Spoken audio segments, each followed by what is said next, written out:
Good, y'all. Jermall Charlo called out Canelo Alvarez after Jaime Munguia just popped dirty for being on steroids. This is the third fighter under Eddie Reynoso that has popped dirty for PEDs. Ironically, all three of these fighters are Mexican. Ryan Garcia obviously popped dirty for his fight against Devin. Canelo Alvarez popped dirty for his first fight before he was supposed to fight Triple G. And now we have Jaime Munguia, who just had a rematch against a guy that knocked him out. He popped dirty for being on PED. So this is what Jermall Charlo had to say about Canelo. Y'all all think Canelo hasn't been taking clenbuterol for a long ass time? You all think he ain't back on that shit? Or y'all all think it was just a mistake? I go to Mexico all the time. I'm from Houston, from Texas. I'm in Mexico all the time eating steak. I ain't never popped for no shit like that. They're microdosing it. And he's right. Remember, Canelo blamed I think Canelo blamed chicken or steak. He blamed something on the reason why he tested positive for PEDs, which I think was hilarious. I personally think Canelo was trolling. He tried to blame the meat over there in Mexico on him testing positive for PEDs, bro. That's funny as hell, man. So Jermall Charlo is indicating that Canelo is going to be on steroids to help increase his chances of beating Terence Crawford for their fight that's happening in September this year. And I'm gonna be honest with y'all, right? At first, I had Canelo. I was predicting Canelo to win this fight against Terence Crawford with ease, just because Canelo has the experience at 168. He's been fighting at 168. We've even seen Canelo move up to 175 and knock dudes out. He only had that loss against Dimitri Bivol, and even in that loss against Dimitri Bivol, I think Canelo did a pretty good job, man. He just got outboxed. He lost to a more skillful boxer, but it's not like Canelo at any point in that fight was hurt or it looked like he was going to get stopped or even dropped. That wasn't the case. He was just simply outclassed by Dimitri Bivol.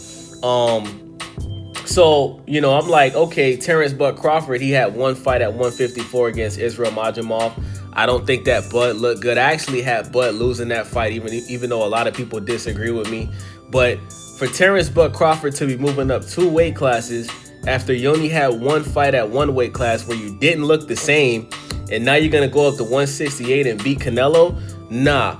But when you look at Canelo's performance against William Skull, and guys, I already know what you're going to say in the comment section. I know that William Skull was running around the ring like a ballerina. I totally get it, right? He was a track runner. He was on some Usain Bolt type shit. I get it, right? But Canelo Alvarez, for his experience and his skill level and him being the face of boxing, him having 60 plus professional fights, you know, being in the ring with guys like Floyd, Canelo should know how to cut off the ring and stop a guy like William Skull. The fact that Canelo could not cut the ring off and stop this guy and put on a more entertaining fight, because Canelo barely threw any punches in that fight. He spent a majority of the fight, you know, chasing this guy down on some cat and mouse type shit. Like Canelo was Tom and William Skull was Jerry. You know what I'm saying? Like it was some Tom and Jerry type shit.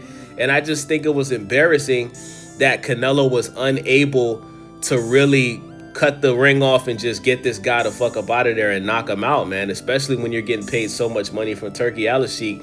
And it made me realize that if William Skull can do that, then I think that Terence Crawford could most definitely come up with a game plan to put on an even better performance than William Skull did and possibly win the fight, man. So I actually think this fight is 50-50 now. And one thing I know about Terence Crawford is don't underestimate him. You know, many people like myself predicted Errol the True Spence Jr. to beat Terence Crawford, you know, and Terence Crawford just completely dominated and stopped Errol Spence. And the fact that Errol Spence has been out of the ring for 2 years now, it just goes to show how much damage he took in that fight, to the point where Errol Spence is questioning if he even wants to continue boxing anymore, man. So, and remember, before that fight happened, we were supposed to get Errol Spence versus Canelo Alvarez. Remember that, guys. Errol Spence was the first guy at 147 to call out Canelo Alvarez and said that he would move up and fight Canelo, right? So we got to give, you know, props to Errol Spence, man, because he was the first that, you know, wanted to take on that challenge. Unfortunately, his plans got changed. But, you know, hey, Canelo Alvarez might be back on that clenbuterol for this fight against Bud, because he knows, listen, Canelo knows how big of a fight this is for him. He knows that Terence Bud Crawford is, you know, a two division champ. I think he's a two-time unified champ, right? Yeah, he's a two-division unified champ. He unified 140, unified 147. And you know, if he was to become a three-division champ, you know, 140, 147, and 168, that'd be crazy, y'all. And this fight's going to be for the belt, so he has the opportunity to become a three-time unified champ in 3 different weight classes, y'all. And Canelo, he might get back on that Mexican chicken, y'all. He might get back on that clenbuterol pack, man, and just, you know, increase his chances of making sure that he dominates this fight. But he shouldn't have to do that because, like I said, he's already adjusted to the 168-pound weight class.